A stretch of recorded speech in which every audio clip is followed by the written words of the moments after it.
Indonesia baru-baru ini digoncangkan oleh berita yang sangat besar, di mana teretasnya pusat data nasional yang menyebabkan kerugian di seluruh elemen lapisan masyarakat. Alih-alih mengimbangi untuk kemajuan teknologi untuk Indonesia cerdas, membuat masyarakat kini semakin cemas.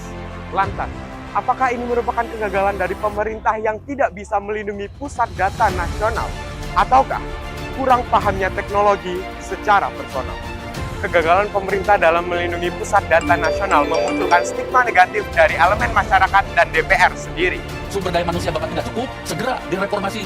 Bagaimana tidak rendah, hal pokok permasalahan yang serius mengakar pada 3 pokok permasalahan, seperti sarana dan prasarana yang kurang memadai, minimnya SDM guru pendamping khusus, serta pengalokasian dana yang kurang optimal. Dari data, terdapat 77,7% sekolah di Indonesia yang tidak memiliki fasilitas yang layak dalam pembelajaran bidang informatika.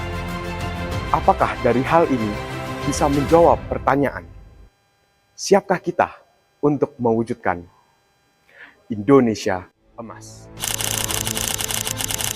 Indonesia Emas yang diwujudkan melalui industri 4.0. Jadi parlemen remaja yang tidak ingin bangsa Indonesia emas akan melakukan beberapa fungsi, di mana saya dengan DPR perlu merevisi Undang-Undang Nomor 20 Tahun 2003 Pasal 37 yang menggarisbawahi mata pelajaran wajib.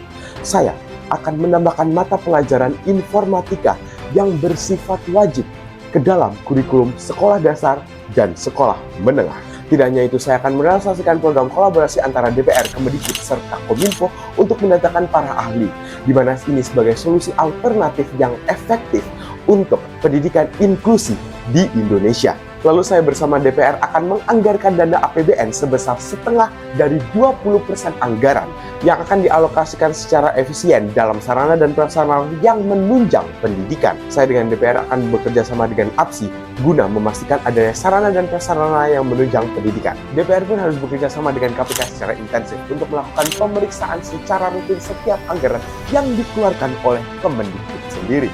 DPRD harus bisa menerima dan menindaklanjuti setiap aspirasi masyarakat, terutama bidang pendidikan. Setiap langkah kita bisa merubah masa depan bangsa, dan perubahan itu ada di tangan generasi anak muda. Indonesia diretas, anak muda bangkit tegas. Wahai kau anak muda, bergeraklah, lahirkanlah ide-ide jenius kalian, karena kunci Indonesia Emas ada di tangan kalian. Dan saya, Celso Aurelio Purnomo, calon legislatif Dapil 5 Jawa Timur, siap mengikuti Parlemen Remaja 2024 dan urip iku urup.